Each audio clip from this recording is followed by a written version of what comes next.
My wife cheated on me at my job. This is not a story about how I wanted to watch my wife have sex with another man. This is the story of how I ended up watching her. Brenda and I have been married for 30 years, and those have been very good years. I know and have read about people whose marriages become stale after a few years and who look for ways to spice it up. But that hasn't happened in our marriage. I'll agree that we didn't make love 7 days a week, 52 weeks a year, but we made love 3 or 4 times a week. Everything was fine in our home, up until the day Brenda had surgery.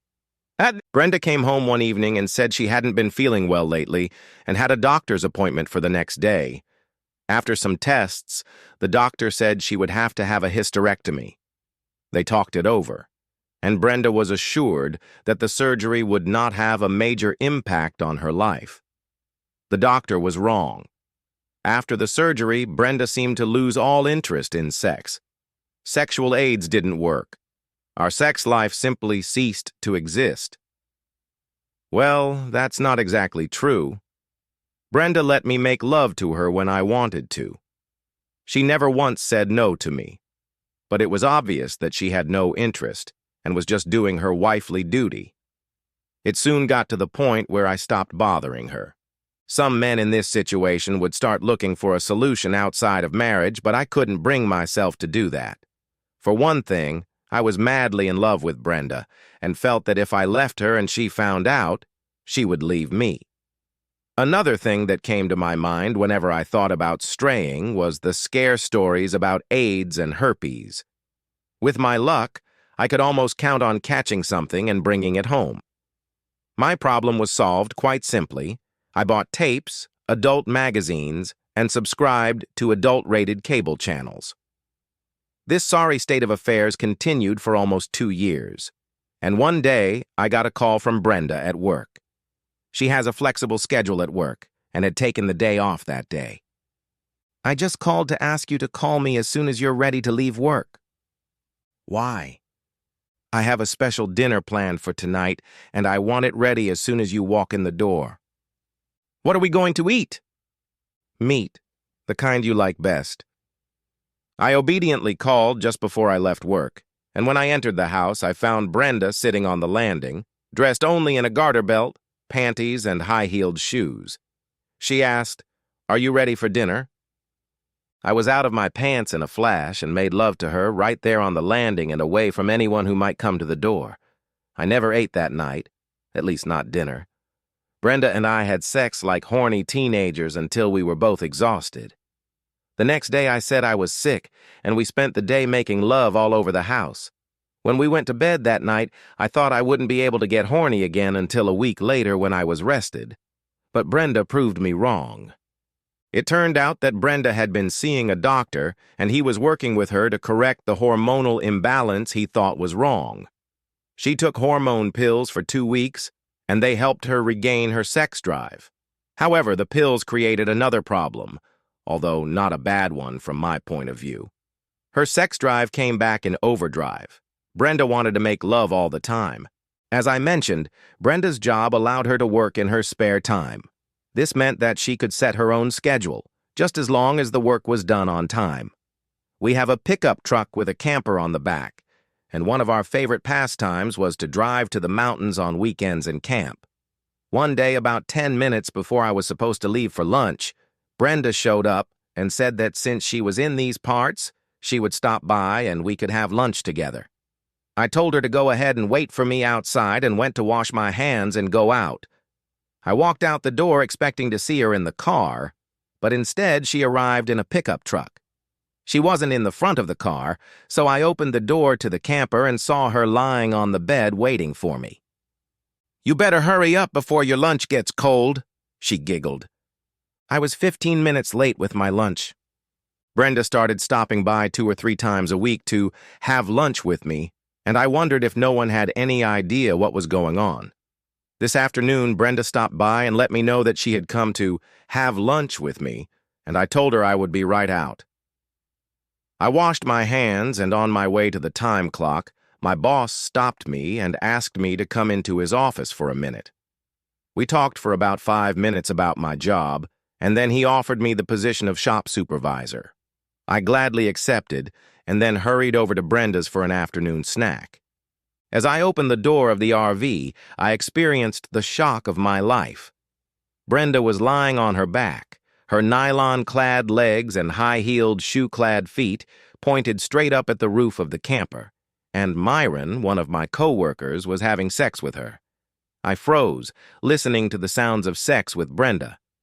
They were both engulfed in passion, and neither of them heard me open the door. For a few minutes, I watched them. When they finished, it was at that exact moment that Brenda noticed me. The look of horror on her face almost broke my heart. "Oh, God, baby," she cried through her tears. "Please don't hate me. Please. I don't know how this happened. I didn't mean to. Please don't hate me." While she cried, Myron dressed back into his pants and muttered, "Hey, man, I'm sorry. I don't know what came over me. I didn't mean to do it, man. I don't know what got into me." As he tried to walk past me, I grabbed him by the collar of his shirt and whispered, "You wait for me inside and keep your mouth shut. Not a word of this to anyone, do you hear me?" As soon as he was gone, I looked at Brenda. God help me, but I'd never seen a more attractive sight in my life, and the only thing keeping me from making love to her was the need to get to Myron before he blabbed to the whole store about what had just happened. I opened one of the upper cabinets and pulled out a towel. I told Brenda to clean herself up and go home, and I went in search of Myron. He was waiting right outside the door, and I immediately threw myself in his face. "First of all, if you tell anyone about what happened and I find out, I will hunt you down and send you to the hospital. I'll break both your arms and both your legs, and you'll spend a lot of time in a wheelchair. Do we understand each other?" He nodded affirmatively, and then I said, "Next, I want to know what happened." It turned out that the boss had run into Myron before he saw me, and the boss had sent Myron to find me and ask me to come to the office. Myron thought I was in the camper having lunch with Brenda and went to get me. When he opened the door, Brenda was lying on the bed waiting for her husband.